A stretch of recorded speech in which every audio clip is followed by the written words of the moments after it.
네, 오늘은 우리가 종료주일이라고 그러고요. 이제 오늘 이후로 해가지고 또 이제 하루가 시작되면 일주간을 고난주간이라고 그렇게 말씀을 합니다. 오늘 이제 예수님께서 나귀를 타고 예루살렘으로 입성을 하게 되시죠. 그 이전에는 예루살렘에 몰래 잠입을 하시다시피 하셨죠. 오히려 이제 때로는 형제들하고도 같이 가지 않고 그 먼 길을 갈릴리 나사렛에서부터 혼자서 이렇게 다니시고, 그리고 본인을 그 예루살렘에서도 드러내지를 않으셨습니다. 그러시다가 이제 이 종료주일에 나귀를 타시고 마치 솔로몬과 똑같은 왕으로서의 그 대관식을 예수님이 하십니다. 나귀를 가져오라 하셨고요. 그리고 그 나귀를 타시고 가신 기드론 골짜기와 다윗성으로 올라가는 그 길이 예전에 솔로몬이 왕으로 등극한 바로 그 길을 가시게 되는 것입니다. 이제 물론 사람들이 많이 오늘 환호했고, 그 다음에 자기의 겉옷을 벗어서 예수님의 발 앞에다가 던지는, 그리고 다윗의 자손 예수요. 다윗의 자손 예수라는 것은 예수님이 하나님의 아들이라는 뜻이 아니라 이 땅에 다시 다윗의 왕국을 부활시켜줄 그런 왕으로서 예수님을 선호하고 인정했고, 그 다음에 그렇게 소리를 치면서 환호를 했습니다. 물론 수많은 사람들이 따랐습니다. 심지어 왕 앞에 던지는 승리의 상징인 종려나무까지 꺾어서 예수님의 그 가시는 걸음걸음에 던지면서 많은 사람들이 환호했습니다. 지금 로마의 압제하에 있습니다. 꼼짝할 수 없습니다. 그런데 이 모든 것을 넉넉히 이겨내 그런 어떤 초능력을 가지신 분이 나타나셨기 때문에 우리가 이를 따르겠다는 수많은 민중들이 예수님을 따르기 시작을 했습니다. 결국은 이제 이 사건으로 인해서 결국 제사장들이 겁을 먹게 됐고, 그리고 예수를 잡기로 아주 결심을 하죠. 실질적인 이제 결심은 언제 했냐면 나사로가 살아났을 때입니다. 나사로가 죽은지 나흘 됐는데 살아났어요. 그리고 그가 그야말로 모든 사람 앞에서 걸어다니고 살아서 생존하는 것을 어디서 봤느냐? 바로 옆 동네예요. 그가 살았던 베다니는 예루살렘의 바로 옆에 있는 동네거든요. 그러니까 거기서 일어난 일이기 때문에 이 사람들이 다 소식을 듣게 됐습니다. 그러니까 이제는 더 이상은 두면 안 되겠다. 갈릴리 지역이라는 먼 곳에서부터 예수님의 소문을 바람결에 들었습니다. 오병이의 기적이 일어났대더라, 뭐 죽은 자가 살아났대더라, 어떤 뭐 풍랑을 잠잠케 했대더라, 여러 가지. 그런데 그럼에도 이제 우리들은 눈앞에 안 나타났었고, 그 다음에 우리가 사람들을 두고서 이렇게 미래임을 하게 했었고, 그 다음에 이제 뭔가 잘못하는 것에 흠을 잡으려고 많이 노력을 했는데, 어떻다 이렇다 하면서 확 잡을 만한 어떤 그런 것들을 정말 잡지를 못한 그런 상태였습니다. 그런데 어떻게 보면은 예수님이 요란하게 자기 발로 이 성으로 들어오신 것이 됩니다. 드디어 이들의 이제 발이 빨라졌고, 그 다음에 작업을 시작을 했죠. 그리고 예수님의 제자 중에 한 사람을 이거를 설득을 해서 예수님을 잡는데 같이 그래서 완전한 작전을 세웠죠. 그곳에 이제 넘어간 사람이 여러분이 잘 아시는 가룟 유다가 되는 거고요. 사실 가룟 유다도 마찬가지예요. 예수님을 통해서 나라의 독립을 추구하던 독립당원입니다. 그런 분명한 목적이 있어서 왔고, 그 목적이 바로 이제 실천된 것이 그 종료주일 오늘이라고 생각을 했죠. 그런데 예수님이 아니, 나 이 땅의 왕으로 온 거 아니야 라고 말씀하시고, 내가 이제 죽고 너희들과 헤어져야 된다는 말씀을 하세요. 그러니까 이것을 다 이해하지 못했던 그 가룟 유다가 3년 반 동안 예수를 쫓아다녔는데 자기의 목적과 꿈을 이루지 못하게 된 분노, 그 다음에 속았다는 어떤 그런 느낌, 예수를 가차없이 팔게 되는 것입니다. 오늘 그래서 예수님은 드디어 가야바 뜰에 있습니다. 가야바는 약 33년까지 그 36년까지 대제사장을 했습니다. 장인으로부터 물려받아서 대제사장이면 사법권을 가지고 있고 통치권을 가지고 있는 그야말로 이스라엘 사람으로서는 최고입니다. 그 나머지 권한은 다 누가 가지고 있나? 빌라도가 가지고 있습니다. 왜? 속고기 때문에 그렇습니다. 가야바들의 밤에 모였습니다. 절대 밤에 모일 수가 없습니다. 해가 지기 전에는 재판을 더 이상 하면 안 됩니다. 그래서 해가 있을 때에 공정하게 재판을 하라 법이 되어 있는데 이 사람들은 너무나 다급하니까 그걸 어겼죠. 그리고 밤에 이제 모였습니다. 가야바 혼자 재판하는 건 아닙니다. 71명의 산해들이 법에 우리로 지금 말하면 판사들이 있습니다. 그들과 함께 예수를 잡아놓고 지금 이제 판결을 하는 그런 이야기가 여기 있습니다.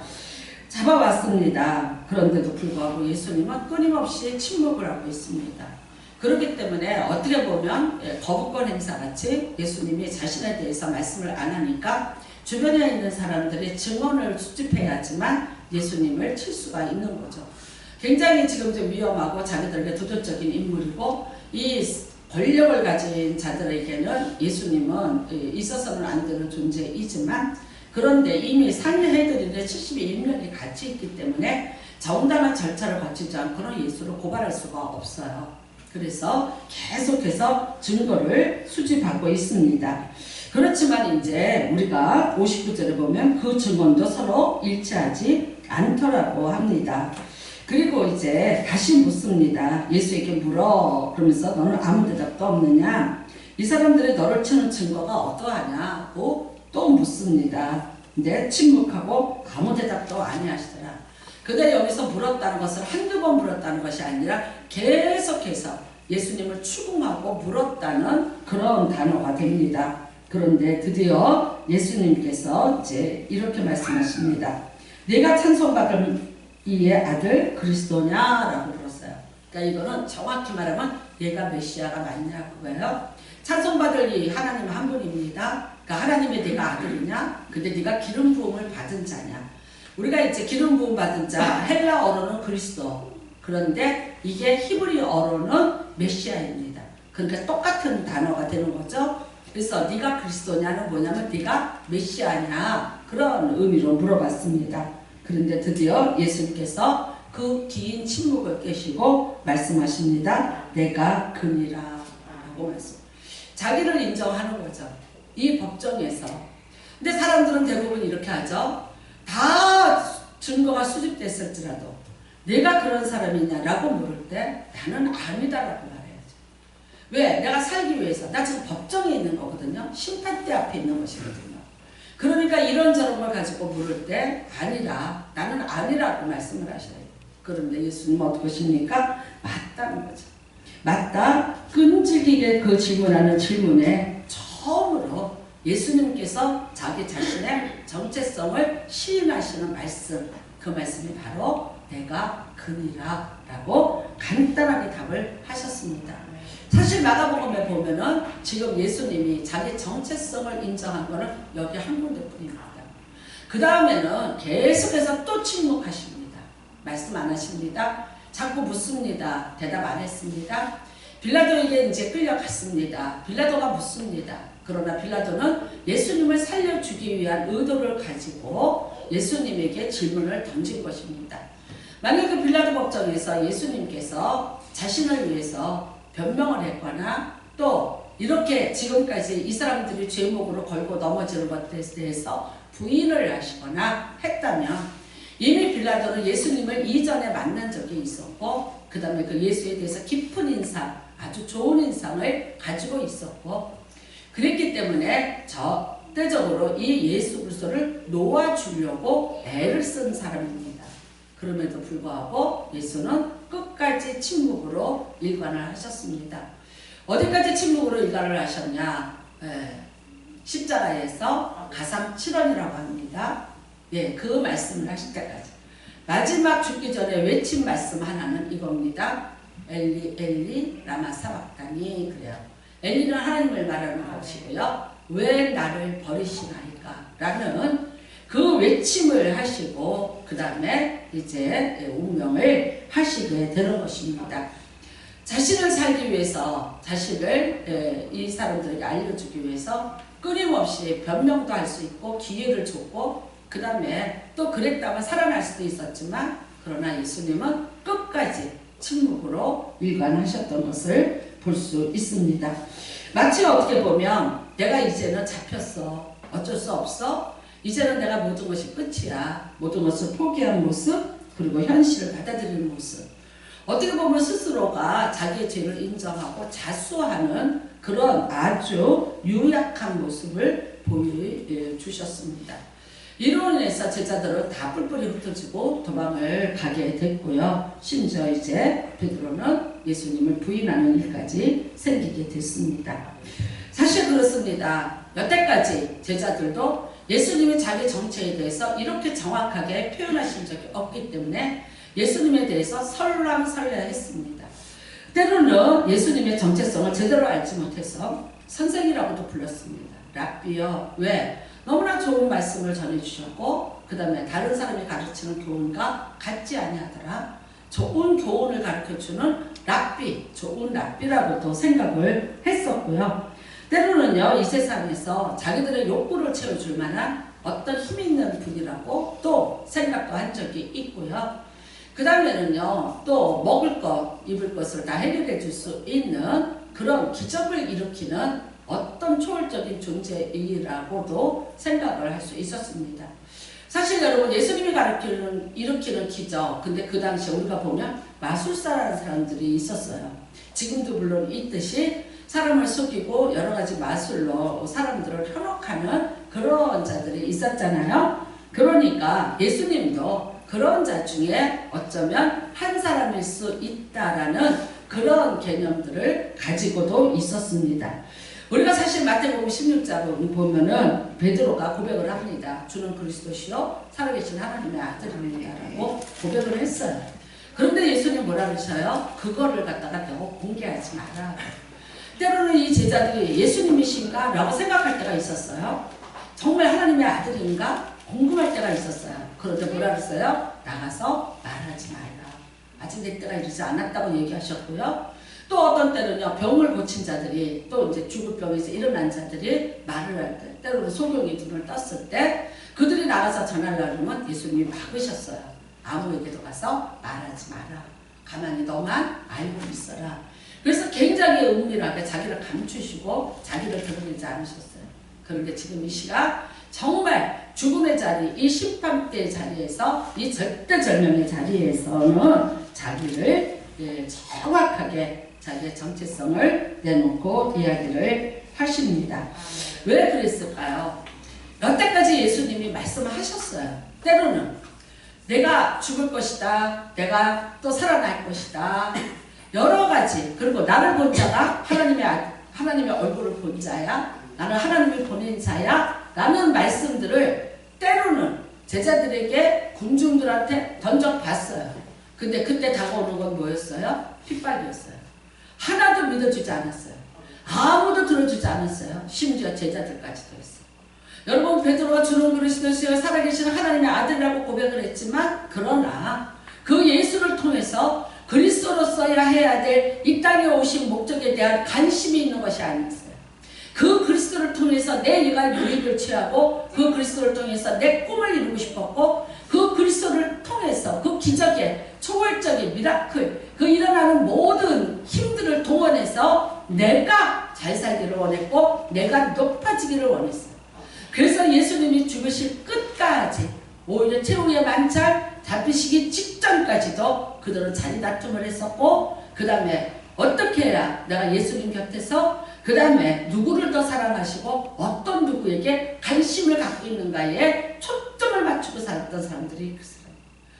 예수님이 부활하신다고 분명히 말씀하셨어요. 순환당하면 부활하겠다 얘기하셨어요. 그런데 예수님이 살아나셨다는 것을 듣고 다 놀랬지 그거를 시인하고 인정하고 그런다고 하셨잖아 라는 말을 기억한 사람은 제자들이 아무도 없었다는 거예요. 그러니까 결국 뭐예요? 들어주지 않았다는 거죠. 예수님이 수없이 제자들에게 자기의 정체성을 설명하려고 했어도 그들이 듣지 않았고 인정해 주지 않고 들을 준비가 되어 있지 않았어요. 그래서 늘 예수님의 그 정체성에 대한 고백은 허공을 치는 바람밖에 되지 않았고 그들의 기전에서 흘러가는 하나의 바람결에 지나지 않았다는 거죠. 그런데 지금 이 자리에서 말씀하십니다. 왜요? 이제는 나를 알아줄 때가 됐어요. 이제는 내 목소리에 귀를 기울여요. 물론 그들의 목적은 달라요. 예수 그리스도가 하나님의 아들이어서 내가 하나님의 아들로서 인정하고 당신을 내가 섬기겠다고 고백하려는 것이 아니에요. 그러므로 죽이려고 귀를 기울여요. 죽이려고 자기들 앞에 항상 걸림돌이 됐고 두려움을 주는 존재고 자기들을 위협하는 자기들이 갖고 있는 어떤 권세나 갖고 있는 어떤 기득권에 대한 그런 겁을 주고 두려움을 주려는 자들이었기 때문에 이 예수가 항상 걸쩍지근한 걸림돌이었기 때문에 이를 죽이자고 결심을 했고 죽이려고 잡았고 죽이려고 계계를 꾸몄고 죽이려고 제작까지 사서 예수를 이 자리에 끌고 오는 데까지 성공을 했어요. 만약 이 기회를 또 놓친다면 어떻게 될까요? 어떻게 될지 몰라요. 언제 무슨 일을 또 당할지 몰라요. 이미 민중들의 환호하는 얘기를 들었어요. 그들의 외침을 다 들었어요. 얼마나 무섭고 겁이 났을까요? 그래서 빨리 움직였어요. 이제는 더 이상 시간이 없다. 이 6월절에 사람들이 다 전국에서 몰려들었을 텐데 그때에 만일 이 환호가 이어져서 6월절에 폭발적인 민중의 봉기가 일어난다면 우리는 어쩔 수 없이 이 지금 갖고 있는 자리에서 쫓겨날 수밖에 없고 우리가 가지고 있는 모든 기득권들을 우리가 놓칠 수밖에 없다는 절대절명의 위기예요. 그러니까 얼마큼 예수님에게 귀를 기울일까요? 얼마나 그 말 한마디 한마디에 거기에 그들이 집중하고 있었을까요? 그래서 말씀하셨어요. 이제는 내 말을 들어줄 자들이에요. 이제는 내가 누구인지를 알 수 있는 자들이에요. 만약 여러분 예수님이 여기에서 자기를 정확히 밝히지 않았다면 지금 많은 사람들이 증언을 해도 그 증언이 일치하지 않아요. 법으로 모은 자는 예수님을 엮어야 되는데 엮을 만한 것이 지금까지 나타나지 않았어요. 그렇기 때문에 그들이 천정긍긍하고 있었다고요. 그렇다면 이 밤에 놓아줄 수밖에 없고 내일이면 6월절이 시작되기 때문에 예수님은 도와줘야 되는 죄수밖에 될 수 없는 상황이에요. 그들 나름대로는 절대 위기야. 그렇다면 예수님은 이 자리를 피하시기만 하면 되는 거예요. 그렇지만 여러분 이 자리에서 자기를 발표하십니다. 긴 침묵 끝에 그리고 또다시 긴 침묵으로 들어가면서 내가 그니라 간단하게 말씀하십니다. 여태까지 이 사람들이 붙이려는 모든 제목에 대한 인정이 있고요. 너희들이 나를 잡아온 것에 죽이려고 하는 것에 정당화를 인정해 주는 것이고 그러므로 나는 너희들 손에 죽을 수밖에 없는 존재라는 것을 자신이 직접 시인하는 그 말 한마디가 내가 그니라. 그런데 하셨습니다. 왜요? 들어주기 때문입니다. 인정해 주기 때문입니다. 너무나도 아이러니컬한 거예요. 그들이 살려줄 때 그들에게 하나님 예수님께서 많은 사랑을 베풀고 그런 은혜를 베풀고 하나님 나라에 대해서 얘기할 때 그들은 귀 기울이지 않았어요. 그러나 이제 죽이려고 하니까 죽여보려고 하니까 죽이고 싶어서 예수님에게 그 질문을 던졌는데 예수님 스스로가 맞다. 나는 그렇다. 나는 그렇다. 그런데 여러분 예수님이 전하신 건 이거예요. 맞다. 나는 하나님의 아들이야. 나는 기름 부음 받은 자. 내가 바로 그러다. 예수님은 예수님의 정체성에 대해서 분명히 얘기하셨어요. 그런데 그들에게는 예수를 죽일 죄목이 되었다는 것입니다. 우리는 여러분 이 말씀을 보면서 자신을 시인하는 자예요.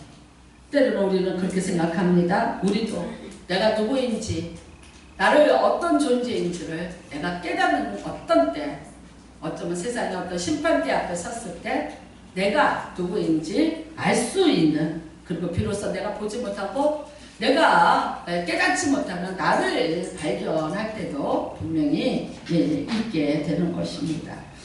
저는 이 말씀을 보면서 욥기를 봅니다. 욥이죠. 처음에 재앙 만났습니다. 근데 하나님이 자랑을만 했습니다. 분명히 말했습니다. 그 수많은 재앙 앞에서 나는 내가 입으로 범죄하지 않겠다. 거꾸로 말하자면 이거죠. 내 재산을 다 걷어갖고 내 자식들이 다 죽었고 내가 병이 들었고 나는 그러할지라도 이것을 주신 분이 하나님이시라는 그 믿음을 가지고 있기 때문에 나는 결코 하나님에 대해서 원망하지 않겠다는 그런 결심을 하게 됩니다. 그리고 2장 10절까지 그는 욥은 이 일에 입술로 범죄하지 아니하니라 그랬어요. 입술로 범죄하지 않게 해서 그는 긴 침묵으로 들어갔습니다. 이런 일이 왜 나한테 일어났으며 사람들이 너무나 놀라고 종들이 다 죽고 한순간에 바람 한결에 자기의 모든 인생이 다 무너졌어도 그는 침묵했습니다. 거기에 대해서 절대 하나님 앞에도 범죄하지 않았고 사람 앞에서도 그는 질문하지 않았고 이 모든 일에 대해서 입을 다무는 긴 침묵의 시간으로 들어갔습니다. 그래서 분명히 말합니다. 입술로 범죄하지 아니하니라. 그렇다 해서 이 상황에서 감사하다고 말했을까요? 춤을 췄을까요? 찬양했을까요? 아니요. 너무나 어이가 없고 너가 뒷문에 막히고 이해될 수 없는 이 모든 상황, 이런 것들을 주신 이가 여호와셔요. 근데 왜 갑자기 이렇게 취해 가셨는지 나는 몰라요. 천상에서 일어났던 하나님과 사단과의 어떤 회의에 대해서 욥은 전혀 사전 통보를 받은 것이 없어요. 그렇기 때문에 그는 긴 침묵으로 들어갔어요. 차라리 그랬으면 참 좋을 뻔했어요. 그냥 그렇게 긴 침묵으로 있었으면 얼마나 좋았을까요? 그런데 친구 셋이 나타났습니다. 엘리바스가 왔고 빌닷이 왔고 소발이 나왔습니다. 그리고 그들은 이 욥의 침묵을 그냥 묵과하고 넘어가지 않았습니다. 그리고 어떻게 합니까? 끊임없이 욥에게 말하기를 권고합니다. 자, 너는 답하라. 너는 답하라. 이들이 끊임없이 자기의 논리를 핍니다. 그 다음에 너는 여기에 대해서 답을 하라는 거예요. 근데 결국 어떻게 돼요? 거기에 그 논리에 욥이 서서히 말려 들어가기를 시작해요. 긴 침묵이었다면, 차라리 거기에 대해서 대답하지 않는 침묵이었다면, 그런데 욥이 처음에는 내가 안 해 그랬어요. 그런데 아니요, 침묵할 수 없을 만큼 이들은 욥을 괴롭히기 시작을 했어요. 정말 욥이 아직도 하나님의 뜻을 이해하지 못하고 있는데 이들이 하나님의 뜻을 정의를 내렸고 욥이 당하는 고통에 대해서 정의를 내리기 시작했어요. 욥은 분했어요? 억울했어요. 왜? 나는 특별히 내가 이런 일을 당할 만한 일을 갑자기 내가 어떤 일을 했거나 갑자기 내가 어떤 죄를 졌거나 내가 어떤 죄가 이런 저주를 받을 만큼 쌓여 있었거나 전혀 아니었던 거예요. 억울하기 시작했어요. 그래서 어떻게 됩니까? 그들의 논리 전쟁에 말려 들어가기를 시작을 합니다. 그리고 그의 입은 피곤해졌어요. 자기의 정체성마저 잃어버렸어요. 결국은 어떻게 되냐? 그 모든 것을 가지고 하나님을 원망하기 시작해요. 내가 차라리 태어나지 않았더라면 좋았을 것을. 내가 차라리 그 어둠 속에 있었더라면 좋았을 것을. 우리 부모가 왜 엉긴적같이 나를 만들어내서 내가 이 고난과 이 수모를 겪게 하는가. 세상을 향해서, 부모를 향해서, 하나님을 향해서 원망하기 시작했어요. 그렇지만 하나님은 여기에 긴 침묵으로 답하지 않으셨어요. 드디어 욥이 모든 것을 다 포기하고 널브러져 있을 때 38장에 하나님이 나타나십니다. 그리고 말씀하세요. 내가 아느냐. 내가 아느냐. 여러분, 욥이 하나님한테 한 말은 이거예요. 내가 알고 있느냐. 너는 아느냐. 내가 하는 일에 대해서 내가 알고 있느냐. 내가 이런 일을 하고 이런 일을 하고 이런 일을 하고 있는데 이 세상의 모든 것들을 내가 주관하고 있고 심지어 악어 새끼 하나까지 새 한 마리까지 네 어미의 뱃속에 있는 그 정자 하나까지 내가 다 관리하고 있는데 너는 알아? 내가 알았니? 알았니? 내가 알고 있느냐. 끝없이 욥에게 질문하신 건 뭐예요? 내가 나를 알아? 내가 하는 일에 대해서 알아? 내가 어떤 뜻으로 하고 있는지 알아? 내 모든 영역에 대해서 네가 이해하고 있어? 너가 알고 있어? 라는 질문을 끝없이 하십니다. 그리고 결국 말씀하십니다. 트집 잡는 자가 잡는 자와 다투게 된다. 하나님을 탓하는 자는 대답할지니라. 트집 잡는 자였어. 끊임없이 트집을 잡았어요. 여러분, 엘리바스와 소발과 빌닷이 끊임없이 욥을 트집 잡았어요. 그래서 욥도 화가 나서 하나님에 대해서 끝없는 트집을 잡고 있었어요. 그들의 트집을 잡으면서 싸웠어요. 그런데 결국은 그게 누구한테로 갔어요? 하나님을 향해서 가고 있더라. 왜? 그들은 절대 하나님에 대해서 하지 않았어요. 그들은 사람에게 얘기했어요. 근데 하나님은 어떻게 생각하고 계세요? 너희가 나한테 했다라고 생각하세요. 너희가 나에게 대해서 생각했다고 얘기하시는 거예요. 그래서 나와 다투겠냐? 나와 너희가 싸우겠냐고 말해요. 그리고 분명히 말합니다. 너희 이치의 말로 나를 만나지 말고 눈으로 나를 좀 똑똑히 봐. 그 무지한 이치로 따지지 말고 나를 이제 눈으로 좀 봐봐. 여러분, 이 사람들이 하나님을 믿고 그런다고 했지만 아직 눈으로 하나님 못 봤어요. 하나님이 웃으면서 정말 웃으면서 말하는 건지, 하나님이 정말 울면서 말씀하시는 건지, 하나님이 어떤 마음과 생각을 가지고 지금 이렇게 하시는 건지에 대해서 그들 몰랐어요. 몰랐는데 어떻게 했어요? 각자의 이치대로, 경영주의자, 교리주의자, 각자의 자기의 갖고 있던 지식으로 자기가 원하는 대로 계속해서 욥을 치기 시작했고 욥에 대해서 침묵하지 않았어요.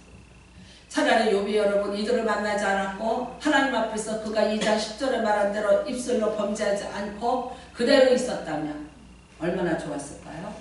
돕는 자들 때문에, 돕겠다고 온 사람 때문에 그 인간의 사랑이 욥으로 하여금 흔들리게 만들었고, 그 책망과 그 꼬집어 비트는 모든 말들로 인해서 결국 욥은 넘어가게 됐고, 끊임없는 원망과 그들의 논쟁에 말려들어서 결국은 하나님은 이걸 뭐라고 얘기하십니까? 나를 원망했다라고 얘기하고 계십니다.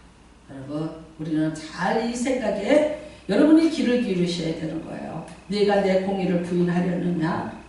너 대장부처는 허리를 묶고 내 앞에 서서 얘기하자. 결국은 여러분, 이 세 친구가 욥에게 한 모든 말들이 뭐였어요? 다 틀렸다고 했어요. 그들은 창세기 2장의 선악과를 먹는 죄를 결국은 짓고 마는 거예요. 하나님의 뜻을 모르고 하나님의 계획을 모르고 하나님이 어떤 상황에서 이 욥에게 이 고난을 허락했는지에 대해서 전혀 알지 못하는 자들이 이 땅에 자기들의 교리주의로, 자기들의 경험주의로, 자기들의 생각과 자기들이 갖고 있는 모든 이성의 판단을 다 동원하여서 그 다음에 자기들의 신앙으로 욥을 정죄하고 판단하기 시작을 했다. 하나님이 하신 일이었어요. 하나님이 해야 될 일이었어요. 근데 누가 했어요? 이들이 했어요. 그러니까 결국은 뭡니까? 선악을 알게 하는 나무를 먹지 말라. 그거는 내 것이라. 그런데 하나님같이 되려고 하는 그 탐욕이, 그 오만이 결국은 선악을 분별해주는 자리에 있었지만 하나님은 분명히 말하세요. 그거 틀렸다고 다 얘기해요. 나중에 욥에게 말씀하십니다. 그들을 위해서 네가 사죄하는 제사를 드려 주어라고 얘기해요. 내가 그들을 용서하고 오히려 그들의 죄를 용서하는 번제단을 내 앞에 드리라고 하나님이 말씀하셨어요. 욥이 합니다. 하고 났더니 어떻게 돼요? 결국 하나님께서 그 욥에게 복을 내리십니다. 욥이 심판대에 섰어요. 참 억울하게 심판대에 선 거예요. 사단이 하나님을 가서 부추기면서 저가 저런 복을 주었으니까 하나님을 섬기지 진짜 저가 하나님을 섬기겠느냐, 저런 많은 것을 다 뺏어가도 과연 하나님을 섬기겠냐고 부추겼고, 하나님은 너무나 자랑스럽고 자신만만한, 세상에 모두가 다 악인이 될지라도 욥 하나는 의인이 돼서 나를 지켜줄 줄로 믿었어요. 처음에 작전이 맞았어요. 침묵으로 들어갔어야 돼요. 내가 입술로 범죄하지 않겠다, 내가 입술로 범죄하지 아니하니라, 원망하지 아니하니라, 긴 침묵으로 들어갔어야 돼요. 그런데 욥의 실수는 38장까지 가는 그 실수는 결국 뭐였냐? 그들에 대해서 답변을 시작했다. 나중에 압니다. 깨닫게 됩니다. 내가 비천한 자였습니다. 라고 고백하게 돼요. 그래서 뭐라고 말합니까? 다만 내가 손으로 내 입을 가릴 뿐이었어요. 이제부터 침묵으로 들어갔어요. 이제부터 긴 침묵으로 들어갑니다. 욥은 다시 침묵으로 들어갔습니다. 그리고 이제 하나님께 다시 큰 은혜를 받았습니다. 말하지 마. 말려고 하지 마. 너 내 말을 귀로 들으려고도 하지 마. 그리고 말하려고 하지 마. 내가 너를 귀로 듣는 게 아니야. 나는 너와 내가 서로가 눈을 마주하고 앉아서 너 나 눈으로 봐. 나도 너를 눈으로 볼게. 여러분, 이 당시에는 구약입니다. 하나님을 눈으로 본다는 것은 죽음의 죄악이에요. 하나님을 내가 눈으로 본다는 건 내가 죄를 졌기 때문에 나는 죽을 수밖에 없는 거예요. 그래서 떨었어요. 그런데 어떻게 하나님이 욥에게는 아니야. 나를 이제 눈으로 봐. 내가 허락해 줄게. 나도 너를 눈으로 볼게. 그 거리가 어떤 거리였을까요? 맞아요. 오해가 사라졌어요. 우리가 여러분 전화로 서로가 얘기를 해요. 근데 막상 눈을 보고 이야기를 하면 어떻게 돼요? 그분의 감정까지, 그분의 숨겨진 모든 것까지 다 알 수가 있잖아요. 어떤 사람이, 어떤 코미디언이 이런 얘기를 하더라고요. 예전에는 이렇게 그 뭐 무슨 우체국에서 빌려서 이 핸드폰이 나오기 전에 전화 같은 건데 전화는 아니고 무슨 모뎀을 가지고 이제 편파를 한대요. 근데 그걸 우체국에서 빌려서 해야 됐대. 시간 돈을 내면서 하는데 아주 그냥 이 사람은 경상도 여자인 거야. 코미디언인데 그러니까 오빠야 막 이래가면서 애교를 떠는 거예요. 그랬더니 이분들은 남자가 이제 대전 오빠들인 거야. 그랬는데 이 오빠들이 얼마나 애교스럽고 목소리도 이쁘니까 한번 보러 온 거야 이제. 그래서 우리 만나자 이런 거예요. 부산으로 오겠다. 그러니까 나도 이제 내 친구를 하나 데리고 갈 테니까 너도 내 친구를 데리고 와 그랬대. 그래서 나갔대 부산역에서. 저기서 괜찮은 남자 둘이 오더래요. 그러니까 이 코미디언이 이제 손을 흔들면서 그 정영민인가? 그 뚱뚱하고 그런 애야. 근데 손을 흔들면서 막 빨리 오라고 이렇게 흔들었대. 우리라고. 그랬더니 50m 밖에서 가만히 쳐다보더니 그대로 빠이빠이를 하더래. 그랬더니 돌아서 가더래. 그래서 도대체 그때는 어땠는데 그러면서 하니까 이 사람이 그 당시에 고등학교 때쯤 사진을 보여주는 거야. 정말 안 생겼더라고. 정말. 근데 그 사람들이, 그 학생들이 거기까지 기차를 타고 왔던 거는 목소리가 너무나 예쁘고 싹싹하니까. 근데 이 코미디언이 그 왕비용과 걔랑 결혼을 했는데 몸무게가 80kg 나가죠. 그쵸? 그리고 지금 보니까 막 쌍꺼풀 수술에다 뭐 해갖고 이쁜 거야. 그러니까 고등학교 때 그냥 생얼 그대로 나갔으니까 걔네 오빠들이 50m에서 바이바이 하더니 도로 부산역으로 들어갔다는 얘기를 하더라고요. 그러니까 그 얘기를 들으면서 얼마나 웃었는지 몰라. 그러니까 맞아요. 저도 옛날에 한번 편팔했거든요. 하려고 한 건 아니에요. 저는 중학교 때인데 우리는 옛날에 위문편지 썼죠. 위문편지. 그쵸? 군인 아저씨한테 위문편지 썼는데 제가 쓴 게 괜찮았나 봐요. 군인 아저씨가 21사단인데 자기 휴가 나오는데 얼굴 한번 봤으면 좋겠대. 근데 이 오빠는 내가 굉장히 크고 이런 사람인 줄 알았나 봐. 근데 제가 갔는데 교복 입고 나갔지. 학생이니까 그렇잖아요. 중학교 교복 입고 눈은 쪽지졌지. 그 다음에 이제 머리는 코스머리니까 양쪽으로 이렇게 땄지. 근데 이제 여러분들이 생머리를 따면 이쁘게 이렇게 돼. 근데 내 머리는 코스머리인데 따면은 이게 비뚤어져요. 그러니까 옛날에 애들이 뭐라고 삐삐라고 돌렸어. 이거 흔들면서 그렇게 됐지.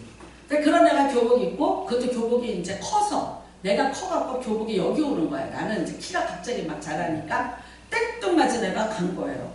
네, 내가 봤더니 그 군인 아저씨는 잘생겼더라. 정말 잘생겼더라. 그래서 나도 생각하게 너무 잘생겨서 안 되겠다. 나도 생각했어. 내가 어리지만. 그랬더니 뭐라 그러는지 아세요? 빵 사줄게 먹고 빨리 집에 가서 공부해라.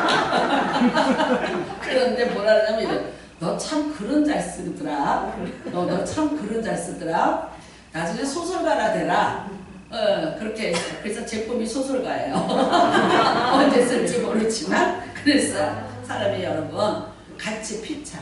하나님의 우리가 받은 은혜 제일 큰 게 뭔지 아세요? 얼굴과 얼굴을 대면해 보는 거예요. 우리가 얼굴과 얼굴을 대면해 보기 전까지는 하나님의 뜻을 우리가 잘 깨닫지 못해요.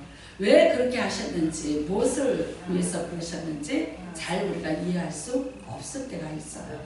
맞아요. 예수님에 대해서도 그랬어요. 욥도 그랬어요. 그렇지만 어떤 심판대 앞에서 드디어 하나님이 나타나셨을 때 우리에 대한 정체성을 알고 그 다음에 내가 또 누구인지를 세상에 밝힐 때가 되었습니다. 저는 이제 저 개인적으로는 이재철 목사님을 또 좋아해요. 근데 여러분 이분이 처음부터 이렇게 멋진 분은 절대 아니셨어요. 너무 이른 나이에 사업에 20대에 성공을 하신 거예요. 오파무역을 했는데 그게 정말 물건이 없어서 못할 정도로 성공을 하셨어요. 그러니까 영업을 하기 위해서 끊임없이 이분이 이제 술을 드시기 시작을 했고요. 그야말로 이제 술과 예전에는 술 대접과 뭐가 더라 여자 대접을 항상 우리나라 옛날에 그렇게 따랐어요. 그러니까 그렇게 대접을 하면서 이분이 자기 말이 그래요. 나는 진짜 주진우 속에서 내 20대를 그렇게 하세요. 누나 고모나 권사가 얼마나 기도할까요? 자기의 또 친엄마가 권사님이세요. 그렇게 많은 사람들이 이 아들을 위해서 기도했어요. 그렇지만 돌아오지 못했죠. 왜? 너무나 급박하게 성공의 기로를 달리고 있었어요. 그런데 30대 초반에 드디어 이분이 부도를 만나게 돼요. 가장 가까웠던 사람의 배신을 통해서 정말 전 재산을 다 잃어버리고 경제사범이 되어서 감옥에를 들어가시게 되었죠. 네. 재판을 받았고 그 다음에 몇 년형을 받아서 이제 형을 살으셨어요. 근데 그때 거기에서 비로소 이분이 누구를 만나게 돼요? 예수님을 만나게 됐어요. 자기가 누구인지 알았어요. 내가 세상에서 이렇게 성공의 가도를 달리면서 돈을 벌고 주주님님 속에서 살아야 되는 내가 아니라는 것을 그 세상의 심판대 앞에서 비로소 깨닫게 됐어요. 그 다음에 나는 이렇게 살아서 될 사람이 아니야. 나는 하나님을 위해서 살아야 되는 사람이라는 것을 그 심판대 앞에서 깨닫게 되고 자기의 정체성을 깨닫고 그리고 선포를 하기 시작을 합니다. 그래서 어떻게 해요? 세상에 대해서 침묵하기 시작을 했고요. 하나님을 향해서는 절규하는 그런 이재철 목사님이 되셨습니다. 그렇기 때문에 그가 하나님의 음성을 계속해서 들으며 그 음성을 세상에다가 전해주는 전달자로 메신저로서의 삶을 살아갈 수 있게 된 것입니다. 여러분과 제가 오늘 다시 한번 예수님의 긴 침묵에 대해서 같이 묵상하시기를 바랍니다. 세상에 대해서는 침묵하십시오. 어쩌면 우리가 욥의 세 친구처럼 욥을 바르게 잡아주고 욥을 위해서 살아나기 때문에 그를 어떻게 해서든지 회복해서 하나님과 만나게 해준다는 생각을 가지고 내 가지고 있는 모든 것을 동원해서 그를 우리가 설득하려고 했지만 그런데 하나님은 뭐라 그러셔요? 다 틀렸다라고 얘기했어요. 우리가 우리의 열심이 우리가 생각하는 모든 우리의 판단들이 때로는 하나님과 일치하지 않을 때가 너무나 많이 있을 수 있다는 거예요. 왜냐하면 하나님이 행하시는 일은 신고막측해요.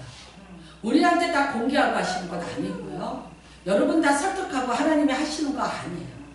하나님이 누군가를 통해서 일을 하시는데 그 사람에게조차 하나님이 전부를 다 말하고 하지는 않으셨어요. 여러분 에레미야 보고 너 나가 너 장가도 들지 마. 너 가서 내가 말하는 대로 전해 그래요. 그런데 에레미야가 뭐라 그래요? 나 못 전해요. 나 말 못하는 아이예요. 15살 미만인 아이는요, 세상에서 자기가 아무리 의견을 얘기를 해도 세상 사람들이 그거를 법적으로 인정해주지 않는 나이에요. 그래서 그때까지를 아이가 말하는 거라고 얘기해요. 물론 여러분, 예레미야는 20대예요. 그렇지만 나는 하나님의 이야기를 할 정도는 아니다. 그 다음에 내가 하나님이 나한테 뭐라고 얘기한다 해서 내가 얘기를 한들 사람들이 내 얘기에 귀를 기울여주고 이게 하나님 말씀이라고 전해주고 인정해줄 만한 나는 조건을 갖추고 있지 않다는 거예요. 나는 시골뜨기고 패망한 그런 집안에 나는 아들이고 여태까지 집이 가난해서 나는 결혼도 하지 못했고 더벅머리 총각으로 이렇게 다니고 있는데 내가 무슨 말을 한들 하나님이 나한테 무슨 말을 한들 누가 내 말을 들어줘. 그러니까 못하겠다고 얘기했어요. 그게 맞는 거예요. 그게 맞는 거예요. 여러분 그렇게 하는 게 맞는 거예요. 하나님이 솔로몬에게 듣는 마음을 주셨지 말하라는 마음을 주시진 않으셨어요. 1000마리의 제단을 쌓아놓고 1000마리를 하나님 앞에 번제를 드리면서 솔로몬 끊임없이 침묵하고 하나님 앞에 엎드려 있었어요. 단지 나는 출입을 알지 못하는 아이고 나는 좌우를 분별치 못하는 아이입니다. 나를 도와주십시오. 그때 하나님께서 솔로몬에게 주시는 은혜는 이겁니다. 듣는 은혜. 듣는 은혜. 여러분 그에게 지혜를 주셨다는데 그 지혜는 이거예요. 계속해서 들을 수 있는 마음. 그 뜻이에요. 하나님의 음성을 계속해서 들을 수 있는 마음을 줬어요. 듣는 자는 침묵해요. 하나님의 말씀을 계속해서 듣고 있다면 침묵해요. 계속해서 들을 수 있는 마음. 그걸 주셨어요. 그거를 주시고 그걸 통해서 따라오는 게 뭐였어요? 장수와 이 땅에 물질의 복을 주는데 너를 감당할 자가 없어요. 겸손한 만큼 복을 받는 것이고요. 하나님 앞에서 침묵하는 것만큼 복을 받는 거예요. 때로는 우리가 침묵이라는 건 그래요. 내가 잘 알지 못합니다. 겸손일 수 있고요. 하나님의 뜻에 내가 귀를 기울이고 무슨 말씀을 하는지 내가 귀를 기울여 보겠습니다라는 고백이 될 수 있고요. 내가 나를 내려놓고 하나님이 내게 말씀하시는 대로 내가 살아가겠습니다라는 또 하나의 신앙의 고백이 침묵일 수 있어요. 하나님도 여러분, 하나님도 400년 동안 침묵하셨어요. 근데 그것이 화가 나서 속상해서 이스라엘 백성을 버려서 침묵하는 침묵은 아니에요. 하나님 자신 그 독생자를 이 땅에 보내시는 모든 사역을 만들시기 위한 침묵이었습니다. 오늘 원합니다. 여러분이 어디에서 하나님 만나시기를 원합니까? 내가 세상의 심판대에 섰다 해서 내가 말하는 자가 아니요. 내가 비난과 조소와 조롱을 당한다 해서 내가 쓰러지는 자가 아니라 거기에서 나의 정체성을 분명히 깨닫고 내가 누구인지를 알고 나를 지켜내는 은혜가 임하시기를 주님의 이름으로 축복합니다. 좋은 곳에서 희희낙락하는 곳에서 우리는 즐거운 곳에서 수많은 사람들로부터 영광과 환호를 받으면서 내가 누구인지를 알기를 원합니다. 예수님이 나귀를 타고 오셔도 내가 누구라고 밝히지 않으셨습니다. 수많은 사람의 환호 속에서 자기의 정체성을 밝히지 않으셨습니다. 그러나 심판대 앞에서 내가 그러나 분명히 밝히셨습니다. 고난과 환난이 올지라도 나를 누군지 잊지 마십시오. 그리고 내 정체성에 대해서 분명한 것을 알고 계십시오. 그리고 지켜내십시오. 여러분은 여러분입니다. 나는 나입니다. 하나님이 반드시 지켜낼 것이고 뿐만 아닙니다. 세상의 언어가 다 사라지고 긴 침묵 가운데서 내가 만날 분 예수 그리스도입니다. 우리는 수많은 말을 하고 수많은 논쟁을 피고 수많은 이야기를 하는 엘리바스나 빌닷과 소갈 같아야 내가 증명되는 줄 알아요. 아니에요. 인내로서 긴 침묵. 그러함에도 불구한 긴 침묵 뒤에 비로소 하나님의 음성이 들려지기 시작을 합니다. 답답하고 힘드시거든 사람에게 말하지 마시고 예수님처럼 긴 침묵으로 가시다가 하나님 앞에 외치십시오. 하나님이여 하나님이여 왜 나를 버리시나이까.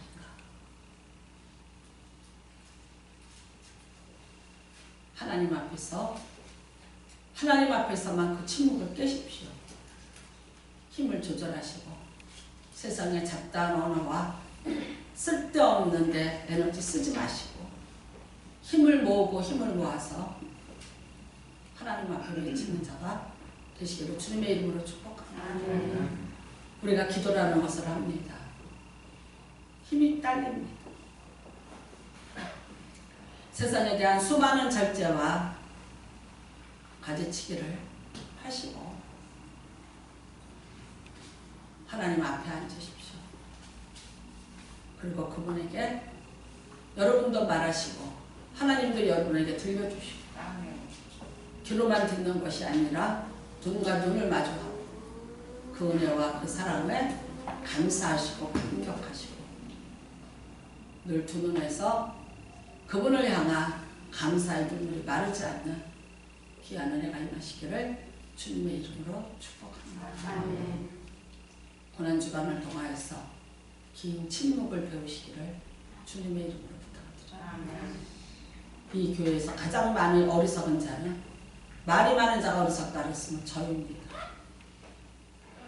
여기에서 제일 말을 많이 해야 되는 사람은 저입니다.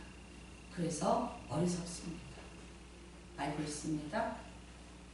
말하지 않았다면 내가 그 어리석음을 여러분에게 표현하지 않아도 되고 그 어리석음 때문에 여러분을 아프게 하지 않아도 될 것입니다.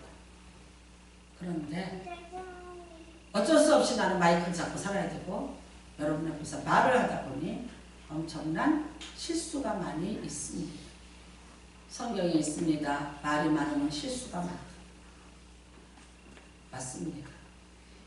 그러할지라도 여러분은 하나님 앞에 긴 침묵으로 하나님 앞에 외침으로 하나님과 1대1의 깊은 영적인 교제로 여러분의 삶이 하나님 앞에 있고 하나님이 주시는 모든 것으로 채워지는 복을 받기를 주님의 이름으로 축복합니다. 이 시간에 우리가 기도합니다. 하나님 아버지 거기 너 있었는가? 십자가를 바라보면서 우리가 무슨 말을 할 수 있었을까요? 그 죽음 앞에서 우리가 어떤 말을 할 수 있었을까요?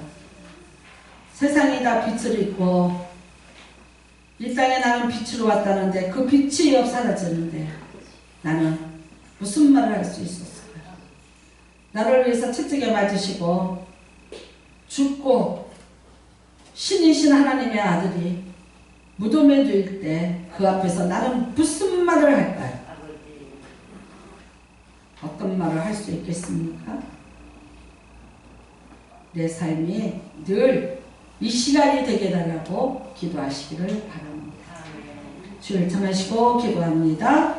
주여 하나님 아버지 감사합니다.